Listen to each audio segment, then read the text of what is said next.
Hello guys and welcome to another video. My name's Mark, I'm an entrepreneur and property investor. I've got 13 properties worth about £3.5 million and I've grown several businesses into 7 figures of turnover.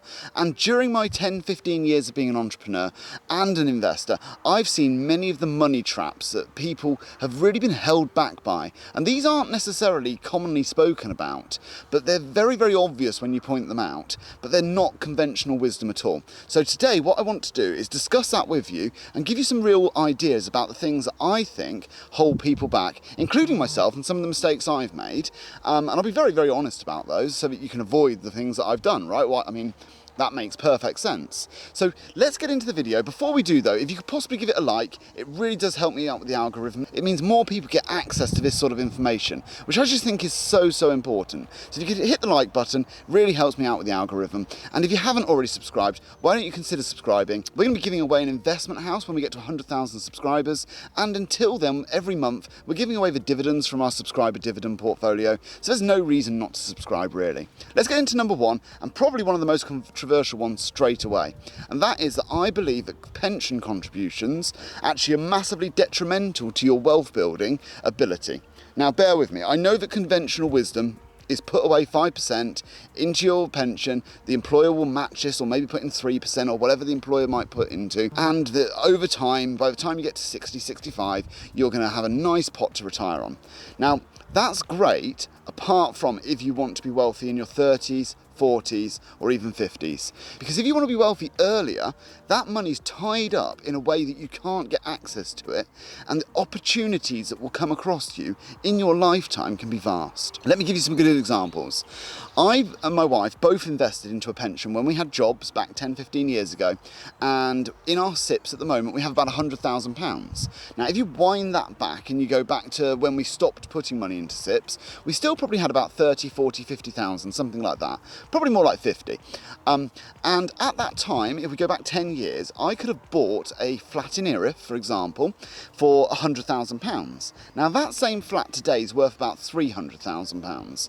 So £200,000 worth of capital growth that I wasn't able to take advantage of. The opportunity came across my desk, the opportunity to purchase it was there, but I didn't have access to the capital.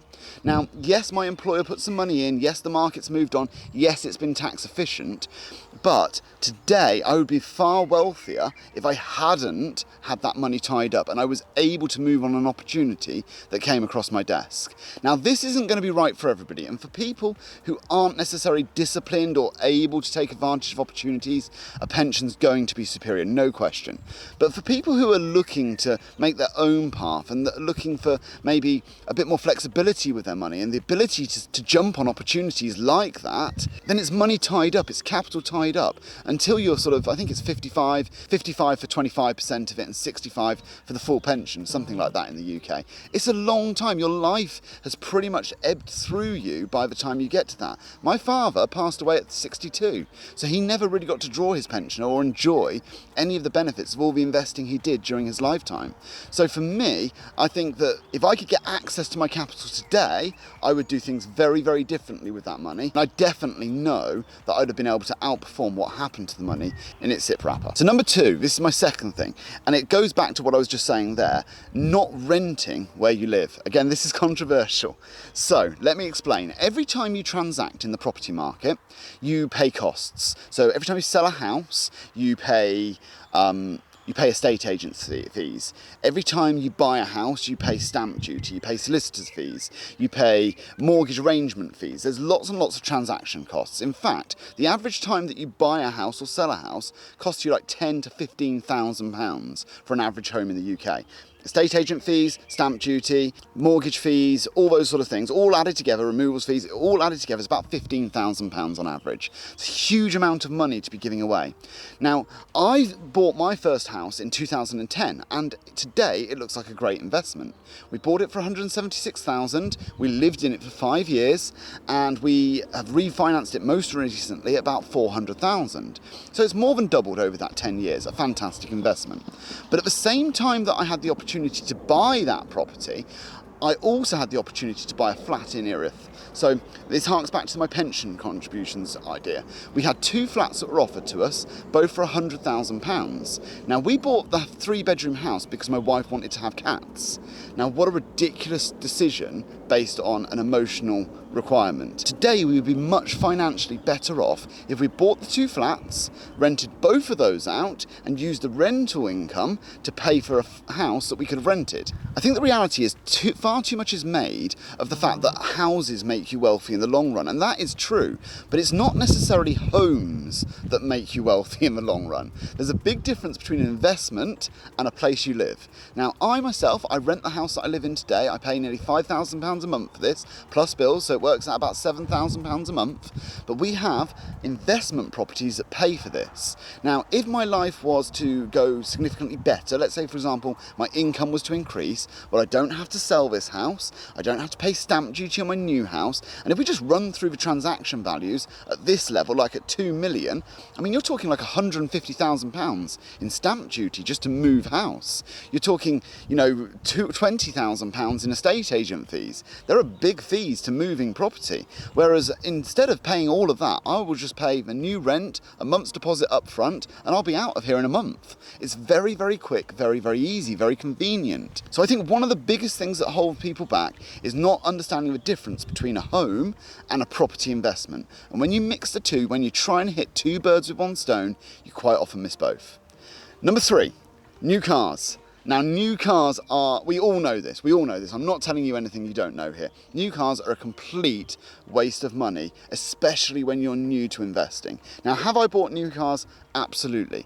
I bought my first new car in 2017. I bought it a month after I completed on a property in Didcot, which was going to generate me £3,200 a month gross and a net of £1,800 a month. And the new car cost me £600 a month. So I made sure that I bought a property that was going to pay for the car before I bought the car. Prior to that, all my cars before that had been second-hand.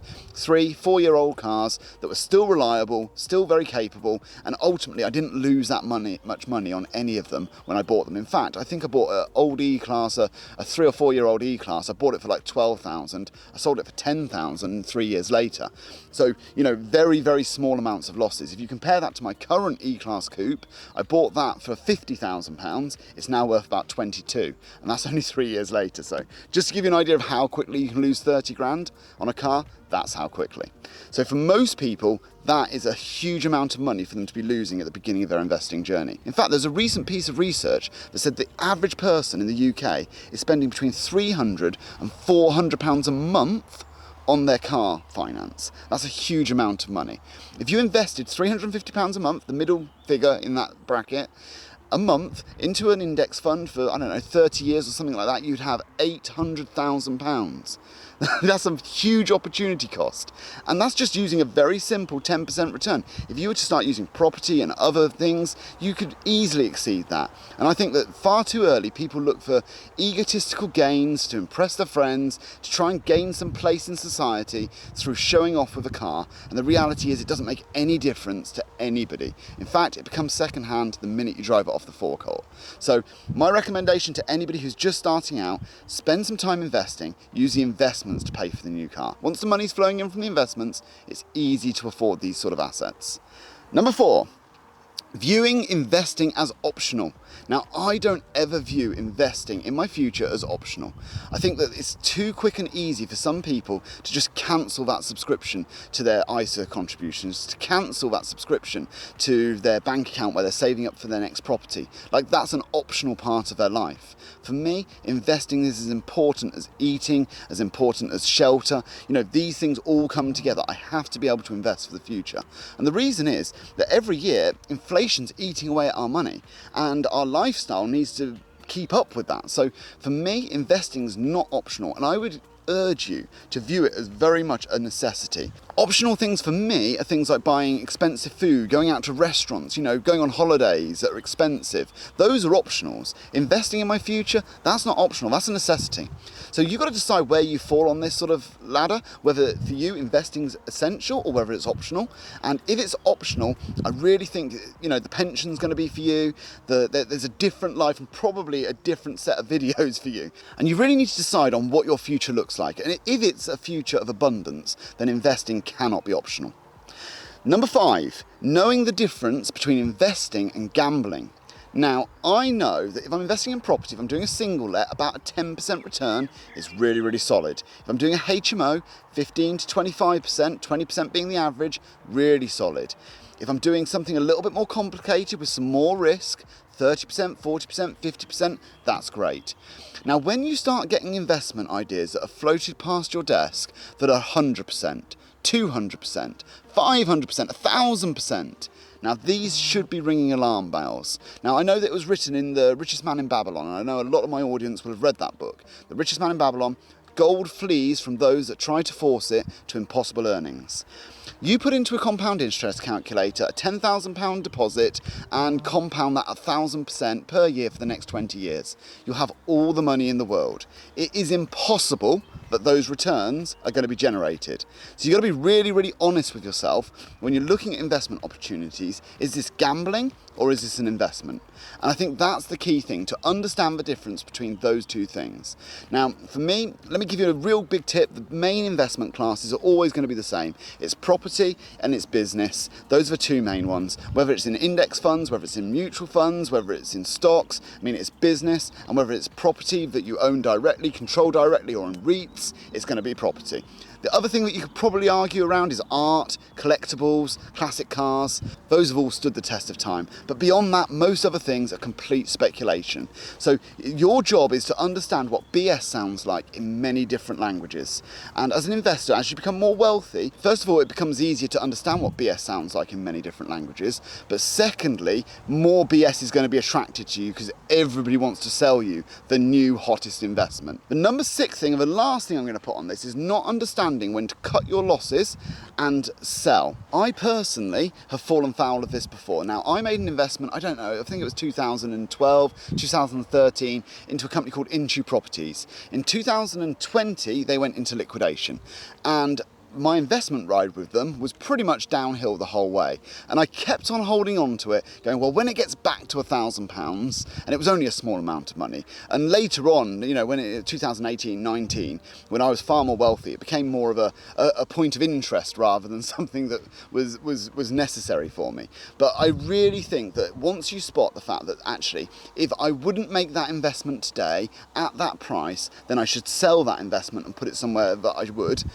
That's called the opportunity cost. And what we have is something known as the deposition effect, where people hold on to their losers for far too long of fear of crystallising a loss. If you ask yourself that question every time, if I had the £5,000 that I've got in Apple today, would I put it back in Apple or would I put it somewhere else? And if you ask yourself that question regularly, then you'll quickly be able to make sure that you're making the right investments for you. So that'd be my 6th tip and my final tip. I really hope this video helps you. I've had a lot of fun putting together these controversial ideas, but I'm going to run through them very quickly with you. It was: don't buy new cars, rent where you live, but buy investment properties. Don't contribute to a pension if you want to be rich in your 20s, 30s and 40s, because that money is dead till your 50s and 60s, and there's not a lot you can do with it during your useful sort of investing time in your earlier years. Knowing the difference between investing and gambling, that is really, really key. Don't view investing as optional. It's not if you want to be wealthy in the future, and sell those losers. If you've got a losing position, you wouldn't make it today, it's not something you want to be holding, sell it, cut your losses, move on to something that you're happy with. I've been Mark Parham. I hope you've enjoyed this video, and I'll see you next time.